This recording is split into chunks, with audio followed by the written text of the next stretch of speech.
All right, welcome to Judoka Talk. We're Judoka Talk. Today, I'm going to ask these fellas a couple questions. But first, let me introduce them. We have Kyle Wright, an American judoka. We have Geronimo Saucedo. I'm not sure which country he fights for at the moment. And we have Shady El Nahas, Canadian, and we have Martti Puumalainen, Finnish judoka. We've had them all on the talk before. I'm really happy to have them all on again. So I wanted to ask you all about what's the difference between junior judo and senior judo. We often have coaches, maybe tell us that we've been doing junior judo and it's not going to work on the senior circuit, or people tell us, our judo needs to become a lot more mature. So what specifically do you think are some of the differences, going from the cadets to juniors to seniors? Shadi. Personally, I think it's more that in the junior, like when you compete in the junior circuit, you're gonna have like there's levels. There's gonna be it's kind of easier to be able to throw for epons and like beat up guys when you're like at a higher level, and you're probably gonna be at a higher level to a certain extent. For example, have like the first three fights you're gonna have are gonna be usually they end in a minute, but then the semis and the finals are gonna be tough. Whereas the senior circuit, it's from the get go, you're gonna have a tough fight from the first fight. It's very rare to have an easy fight from the first fight in the senior circuit. So you just gotta adapt and like learn to fight smart and not always like, take the huge risk. Because it usually works in a junior. In junior you can take the risk and like throw, try to go for a throw, and it works. Seniors are gonna be smart about it. Yeah, I definitely feel that in juniors and cadets, you always feel like you get a warm-up match. Yeah. That concept of that at a Grand Prix or at a Grand Slam doesn't really work anymore. You try and use your first match as a warm-up and you lose in a minute. And then the other person got a warm-up match. Kyle, since you still have your hand up. Oh, I still do? Yeah. I kind of have to agree with Shadi on that, because I remember when I was fighting like a junior European Cup, and I went out with the mindset of, oh, just take risks, try to get a good match in, but not focus as much on, I guess, how should I say it, on being technical and not getting thrown, because you were able to take risks. But then when you get to seniors, I learned real quick that taking risks will be used by your opponent. Like, you can't mess up, because they pick up everything and you'll get thrown for a pawn. And then you're, like Shadi said, you're the warm-up match then. So I can definitely attest to that. Geronimo? For me, I have to disagree with you guys, unless we're talking about opens, like all the junior opens. Because for me, for the two junior worlds that I went to, my first match was either the Japanese guy or the Korean guy. So those were not easy matches if you put it in perspective of like who was all there and how they did. So in that sense, I guess I would have to disagree with you, just because the matches that I had at Junior Worlds were definitely not easy. Yeah, I think also just one thing is that Junior Worlds now counts as a Grand Prix in terms of points. So we can almost sort of put Junior Worlds at the level of a senior competition to an extent. But also, of course, if you're seeded at Junior Worlds, it makes things a lot easier. So for instance, I was seeded first at Junior Worlds, and I think if I wasn't seeded first at Junior Worlds, that would have completely changed how I did at the competition. I mean, my first two matches were tough, and in the first round, I had to beat someone who beat me earlier in the year. But it's a lot easier than having to have someone like a Damian first match instead of having him in the semifinal. Shadi? Yeah, I agree. I think, Geronimo, in your case, you're very, very unlucky with your draw 2 years in a row. Yeah, but that's like it's not common, I think. Like, for example, for me, I couldn't compete because I have my Canadian passport, and I missed like all the main junior competitions. and my first junior competition under like the IGF was Junior Worlds, and I was not seeded at all. And luckily my first fight was easy because the guy like first 10 seconds he did it as something illegal, got Hansukomaki. My second fight was with the number 1 seeded like Russian, and that was a really close fight, right? But at least like with Geronimo, he just like got really unlucky first fight 2 years in a row. But I think that's more rare to happen to like the majority. I think God was like, Geronimo, not your day today, you know? Like, yeah. But that happens in the senior competition too. Like, if I get Wolf first fight, I'd be like, damn it, I'd rather have somebody else, you know? But it happens. Yeah, it definitely does happen. I mean, same thing happened to me in Budapest. I got Mukai first draw, so that's just Marty. What do you think about refereeing? I think you in the juniors they can look, let something slip away, but in the like senior circuit, if you step out of the tatami, it's Judo immediately. Like in juniors, they might give it. I think it's called benefit of the doubt. But in seniors, I don't see this. Of course, a bit in the finals, maybe they want to see the real fight, but in the preliminaries, you don't really have you get Judos when there's even slightest possibility to get. Yeah, I definitely think that's actually a really good point I didn't think about, because in juniors, the referees will let things happen, and in the preliminaries, it's generally they want people to fight and to do good judo, and they're a lot slower giving out penalties. But in the preliminaries, in a Grand Prix and Grand Slam, they want to get through those matches, I think. And also, they tend, if you're fighting a seeded player, they tend to want to give you penalties a little quicker. I often see, seeded players tend to get a little more benefit of doubt than non-seeded players in terms of, because they think the Japanese player, they'll think the Japanese player is doing judo. He knows how to do judo, so they're not going to give him a penalty immediately. But if an American perhaps might be doing something, I feel like they're more likely to get a penalty quicker on the senior circuit. Shadi? I agree with that. I think like the bigger the name is, the more lenient they're gonna be with the Shidos, because of course like it's also a business, right? So they want the famous people to actually make it to the end so they can get more views, right? Because people are gonna watch the famous people. So of course it's a business, and they want to get it over with. The beginning of like the prelims, they want to get it over with because like they make their most money and their most like there's some during the finals because that's when it's like streamed live on TV and everything, right? Yeah. So also you gotta understand it's a business too, right? Well, yeah, it's a business, but it's not fair. It's a business. I mean, but I've seen plenty of times where the referees actually give out Shidos to see the player quicker, just to kind of get the underdog further, kick out a seeded player earlier, and then you have somebody who has never had a result like that in the semifinals, for example. I definitely think that, I don't know, I mean, obviously referees try to do the best they can, everybody has a little, it's hard to completely block out that favoritism, even if it's towards the underdog. But I think referees do as best they can, also with having people in their ear. Because we need to take into consideration also that there's however many other guys sitting at the table telling them what to do. And those guys aren't even agreeing on like some decisions a lot of times. Yeah, and of course, I feel like we're gonna, look at things a little differently because, we'll think that there's a bias against us for no reason.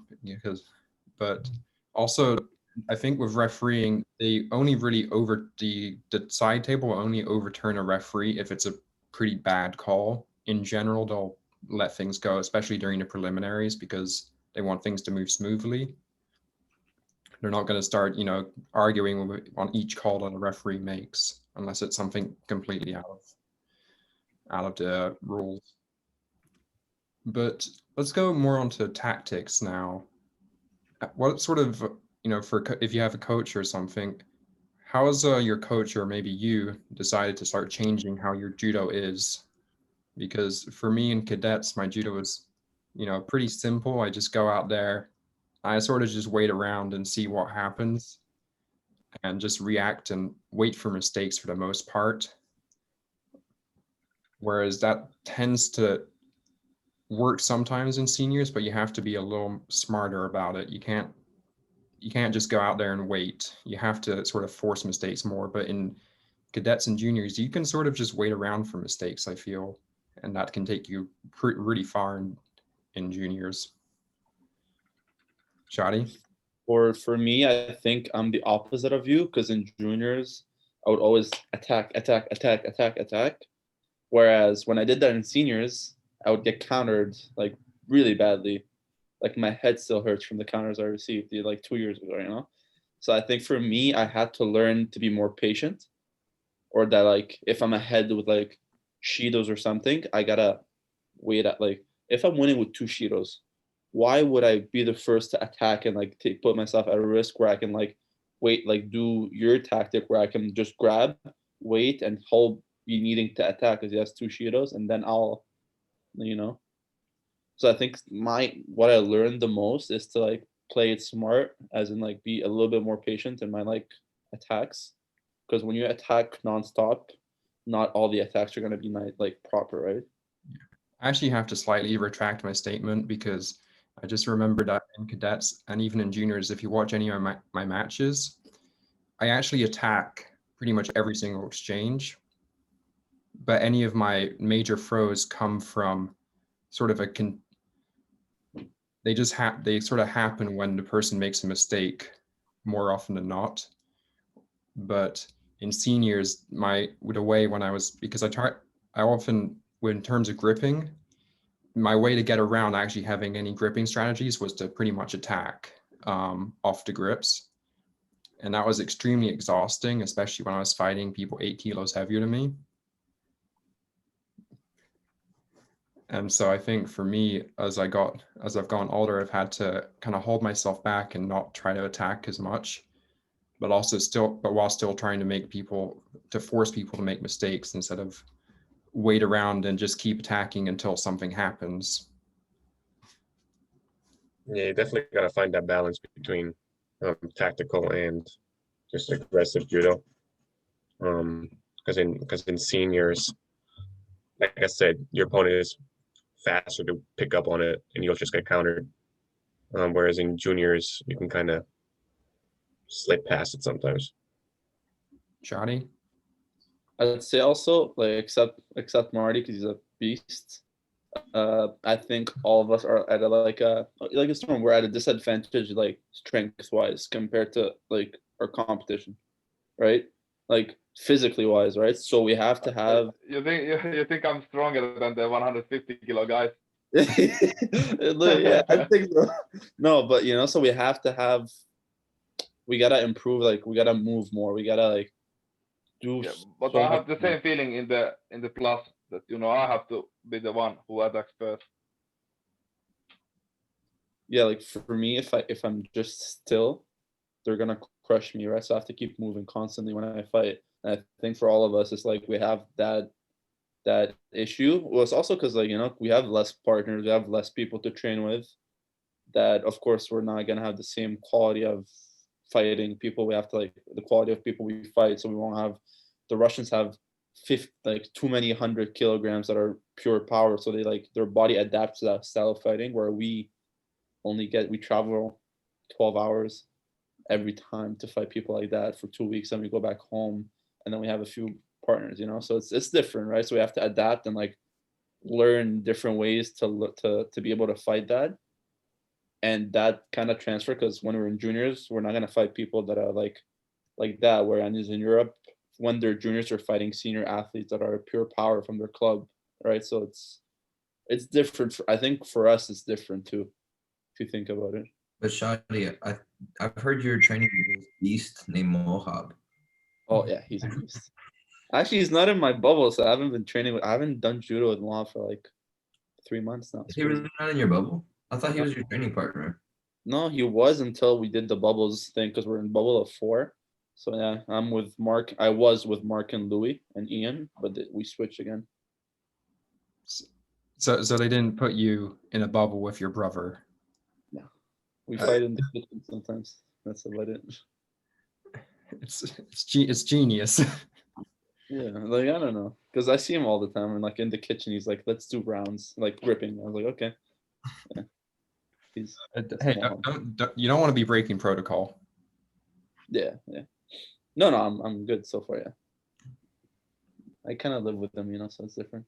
And Marty, you want to talk about some more of your tactics, because you've definitely had to have a big shift in tactics that we talked about in your interview, because you moved from under 100s junior to plus 100 seniors, whereas I moved from under juniors to minus 90 seniors. Yeah, I think it's also a bit hard to compare, because in the juniors I was in the minus 100, but I had some fights in plus 100 in the seniors in minus 100, and I felt this about what Shady thought about the power. I remember in my first European Open in Prague, I fought with Karolis Bausa. And I think because in juniors I felt that I was quite one of the strongest, like physically strongest guys in minus 100. But this Bausa was next level, really. I really did not have any chance because he just crushed me like a baby. But in plus 100 also, I think for me, to my tactic, because of course plus is not the same as like it was 10 years ago. The people are more better with movement and attacks, but I still feel that it can be an advantage if you are the one who attacks first, because I still feel they're usually quite slow, and when I have my experience from the lower categories, so I can be the one who is the busier fighter. So this is more my tactic, that because if I stay still with the guys, and I still sometimes make this mistake, and I feel they have most of the guys who have fought, they have fought in the plus 100 for their whole life. So, they can throw from the static position, but they have a hard time. When you're on the move, they don't have the timing right. I feel like this. Yeah. So the more busy, the better, I feel.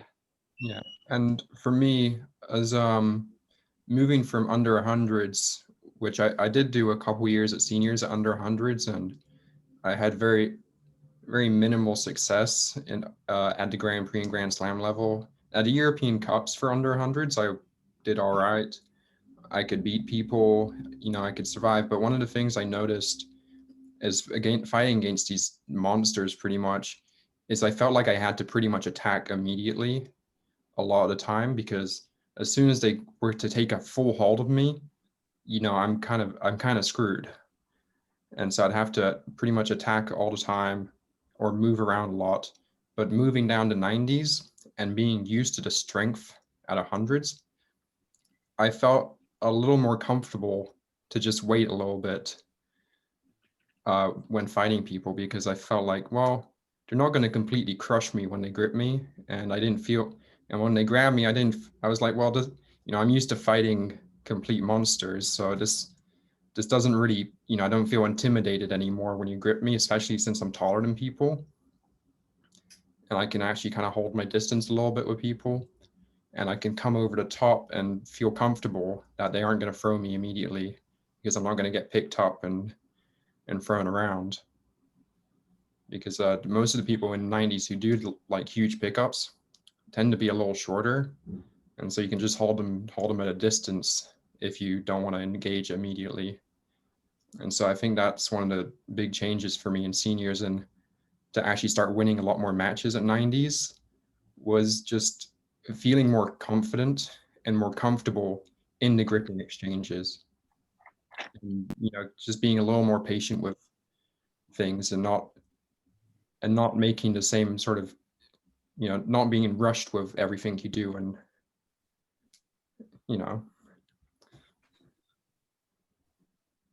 Yeah, I think the patience is the right word you're talking about when we are comparing the juniors to seniors. That of course, maybe the tempo is a bit higher in the seniors, but still, yeah, in the seniors the margin of error is a lot of smaller. So you have to be a bit patient. That you can't go just to I think it was Jimmy Pedro said something that if it's 50-50, like the grips are both have the label and sleeve, he thinks it's not good to attack because you need to get you have to have the stronger grip than the opponent to attack. So you have to be patient for this to get the place for the bigger attack. Not just go when you have one grip and attack, because then they will counter you. Yeah, another thing, we can talk a little bit more about gripping, because I've noticed one of the big differences is the better players at the senior level, they don't let you get your hands on them very easily. It's a very weird feeling when you just struggle to even get a grip. Because even getting a bad grip sometimes is really difficult on these people, because they just they'll keep moving and keep shifting their shoulders, so you keep kind of stumbling forward to try and actually get a grip. And in juniors, it's pretty much both people walk out, take their favorite grip. There's no real fight for it. And then they just sort of look at each other and be like, all right, let's see who can throw each other harder. Whereas in seniors, it's like, you're not going to get your hands on me. And I'm going to. That's changed in the last couple of years too.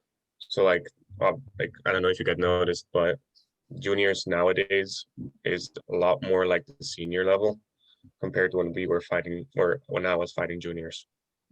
So it's definitely evolving. That's true. I think a lot of juniors, not a lot, but some, like a few juniors can, they're still juniors and they still can compete pretty well and do good on the senior level. I think that's because, again, I think they have the advantage of having a lot of partners that are seniors that train with them, or they have a lot of partners period that help them get to that level faster than somebody who would not have that that opportunity, I guess. But I mean, yeah, we can just look at Lasha Bakari. Yeah. I mean, he's top in the world in seniors, and nobody can touch him in juniors.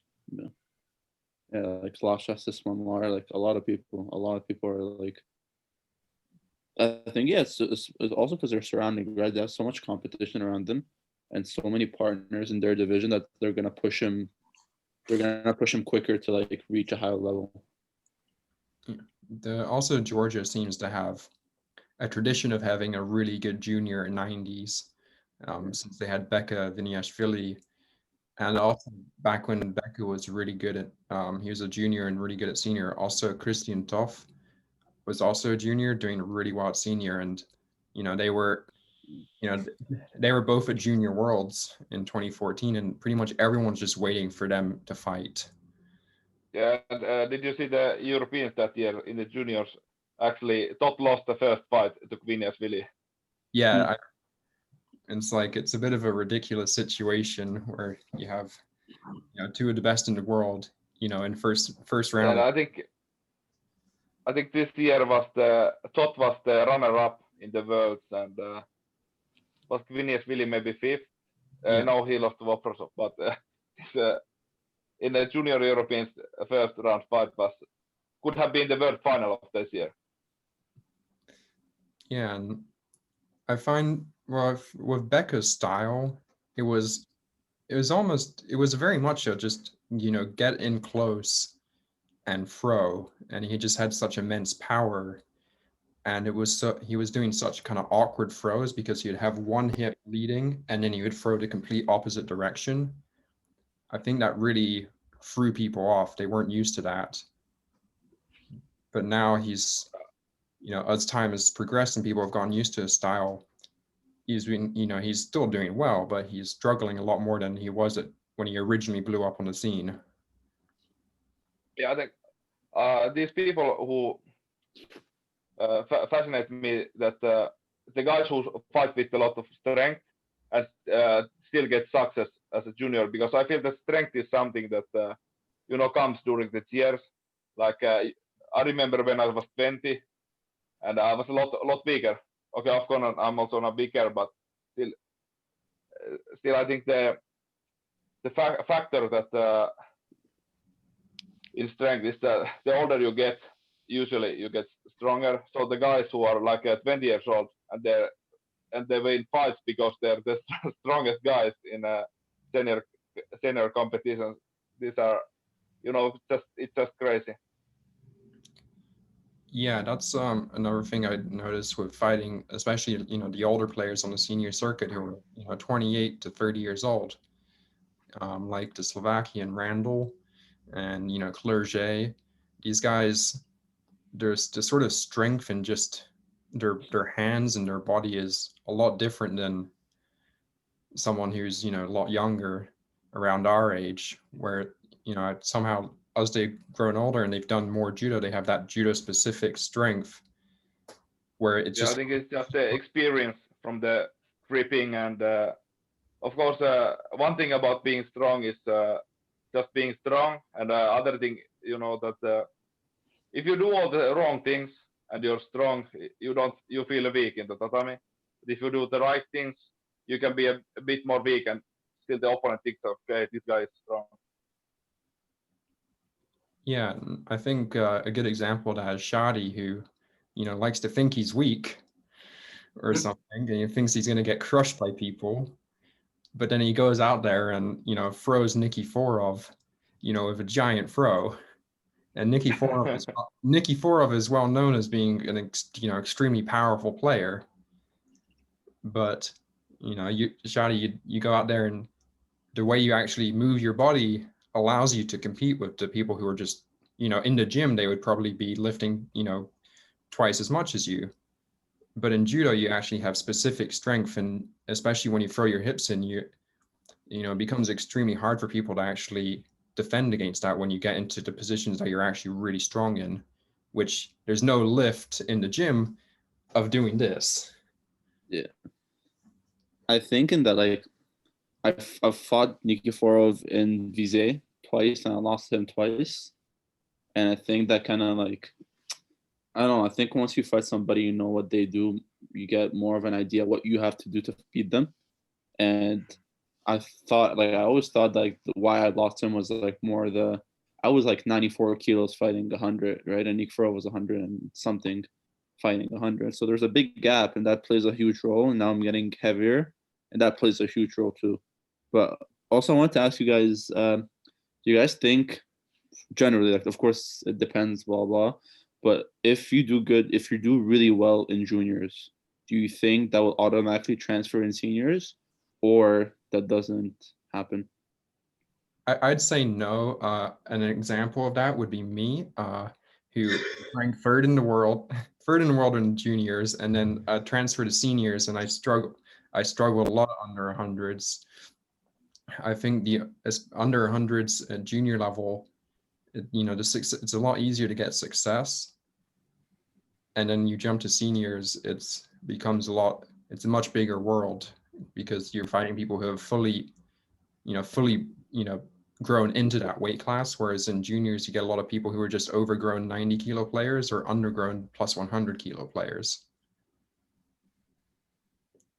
Geronimo? Yeah, I think that it really depends on the person and how their training is, because if they're doing very well in juniors and then automatically assume that their senior position is going to be guaranteed, then that's when the player starts going down. But if they keep putting in the same amount of work and they just keep pushing through it, then it's going to be easier for them to succeed because they already know what they're doing right. And at the end of the day, everybody that you're fighting in juniors, eventually you're going to fight in seniors. you know. And if you're already beating those people and you already know how to beat them, then it's just continuing that process.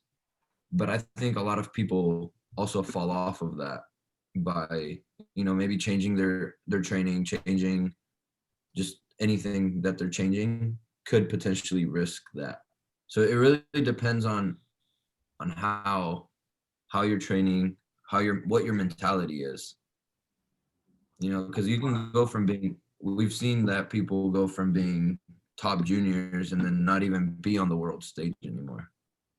So I think also this one thing is that I think it's still when you're 20 years old or something a bit less, you know, some people are at their maximum potential already, and some people are still they have a lot of more room to improve. And of course, we know some guys who were at their best at 20 years old, and when they got older, they got worse. So I think this is also a factor in this. Are you going to how the transition to the senior levels is going? Because maybe someone who is third, for example, third in the world for juniors, he gets and in 1 year he gets more improvement, so he's better now than this guy who was the world champion. And I hope I hope you understand what I mean with this. Yes, and I think the sort of the period from 18 to 22 becomes a very important period in transition from the juniors to seniors in terms of experience. And for instance, I went to university, and I think not being able to train all the time and compete all the time might have hampered my ability to transition smoothly into seniors. Because I think at least in Europe and a lot of people, they're able to compete regularly at the senior European Cups, and that really helps to smooth their transition. A British coach, you know, told me that if you look at the people who, you know, sort of, it almost seems random that they start randomly winning at Grand Prix, you can quite often look back and see that they were regularly medaling at senior European Cups before they actually, you know, made that jump to the bigger stage and then started winning. You know, it wasn't sort of just a random, you know, occurrence. There was sort of a transition period where they were really trying to, you know, develop their judo style and experiment with it while fighting lots of different people and fighting in a lot of different places. So I think there's also some difference with body maturity among, you know, so some people when they're 20 years old they're still boys, and some people are 16 and they're already men. So I think this is also something. Yeah, the Eastern Europeans seem to have 5 children by the age of 16 years old, and by the time they're fighting in the junior worlds, they have their grandchildren in the stands supporting them. You know, I'm pretty sure, you know, when I fought, you know, the Damian at the junior worlds, I'm pretty sure I saw his children in the warm-up room, but I don't know. From what I've seen, Egyptians get a lot older faster too, right, Shadi? Of course. That's 36, man. I mean, you'll be looking like Mohab soon with a mustache. No. I'll pass on that. You don't grow as much facial hair that like Mohab, right? Like at Budapest, I was proud of what I've had. You know, it's like, damn boy, you can grow a beard, but not like Mohab. But sort of almost a little bit of an opposite of Shadi's question. If you haven't been doing well in cadets and juniors, what do you think the likelihood is that you're going to do well at senior level? Because you can think, you know, you mentioned, I think, Geronimo, you mentioned that you're eventually going to fight the people who were juniors, but that's not always the case. For me, what I've seen is that only a small percentage of juniors actually continue long term on the world stage. And then so you only have like several people from your age band actually continue. So there's only like a few other 97s right now at the 90 kilo weight class. I think there's actually more 98s or something. Right. I mean, if you look at it from a certain point, how well can you do? You can do as well, you know, as you put yourself up for it, you know. Now, is the person that has been doing well in juniors going to have that slight advantage?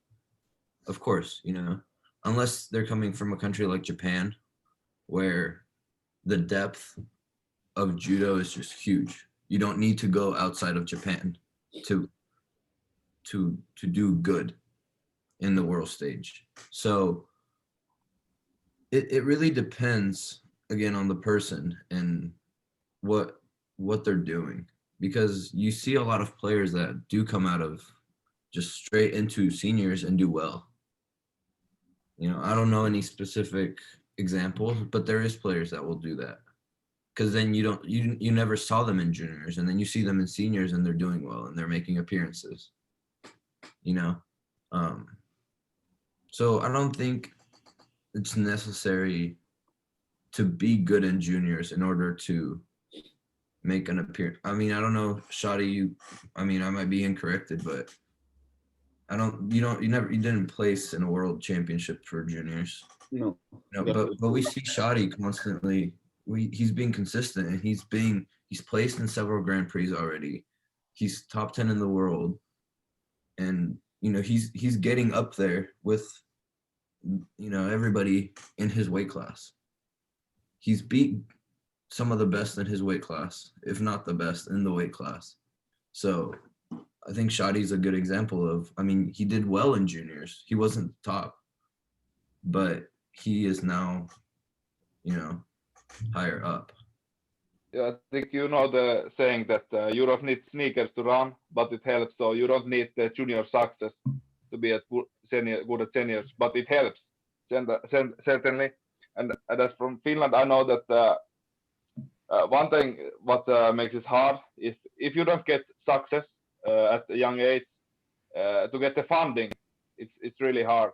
So I think this is one key thing that you need to have European medals, even from the cadets, to get funding to go to camps abroad and things like this.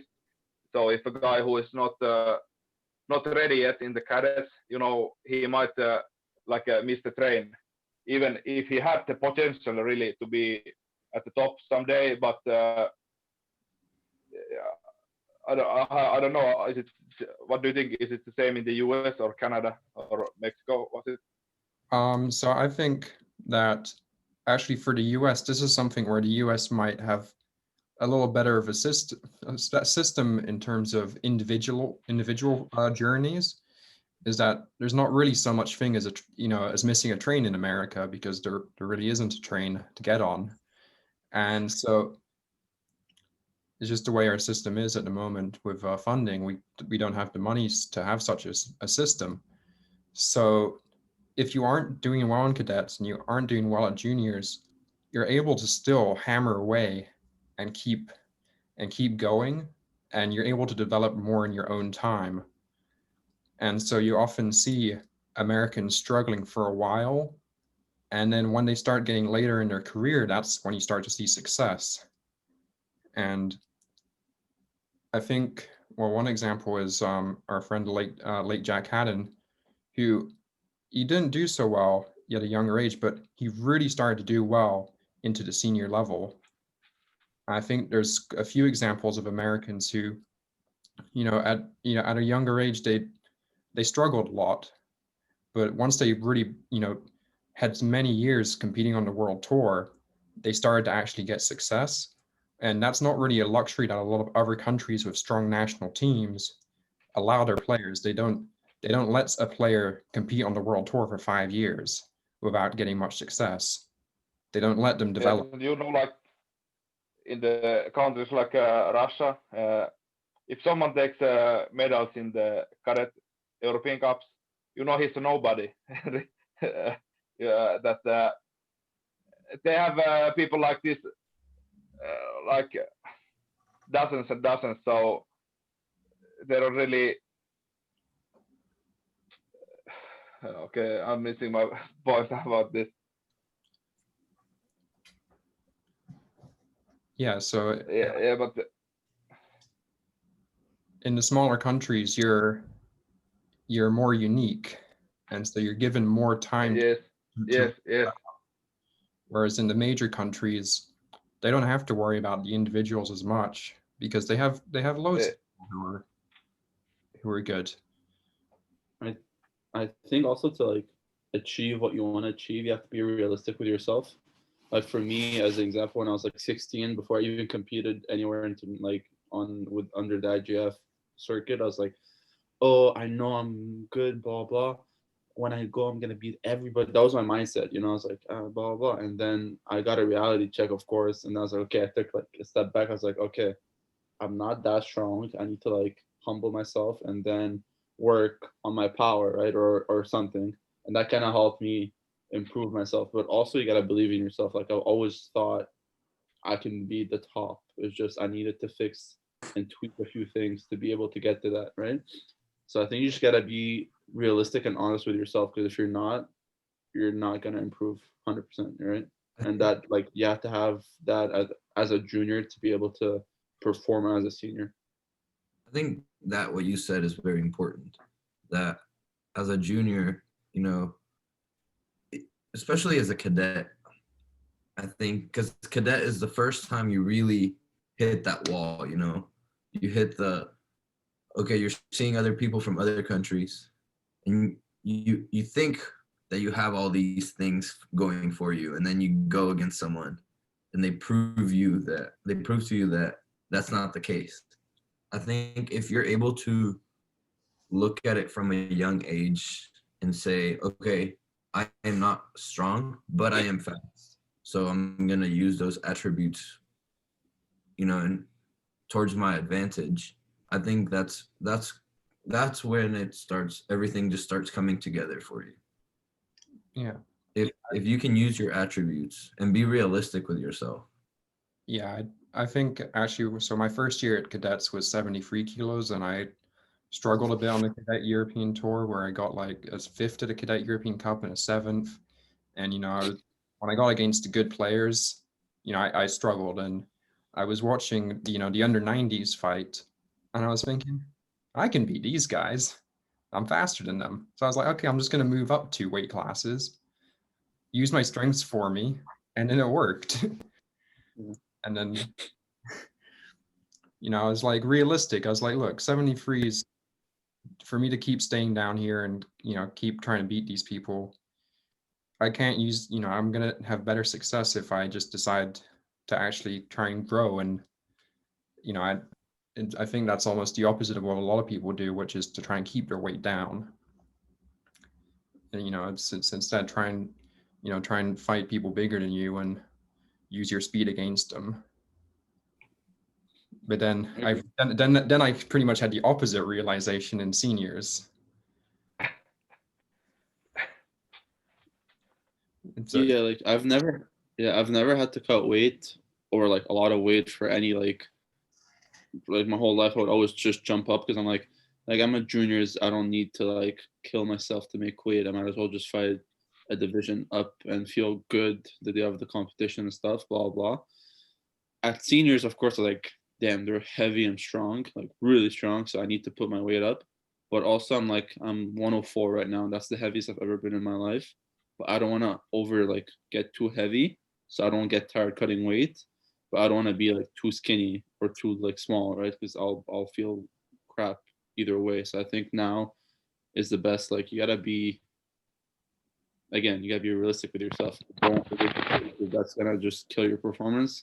But don't also be like 10 kilos lighter or like 5 kilos lighter. Be like, oh, I'm okay. Yeah, I think that also just comes to the senior level is just more serious and more precise. Yeah. You can't just, be like, oh, I just want to walk in at whatever weight. You have to be a little more, just more serious about everything and just more precise with everything. There's less room for error against people who are professional athletes. All right, so I think this will be enough for today, at least. And It's great to have everyone on. And just, does anyone have any final thoughts? No? Okay. So it's great to have everyone on. Thank you for everyone for watching the video. Please like the video, subscribe to the channel if you're new, and make sure to leave a comment, support the channel, and I'll see you in the next Judoka Talk.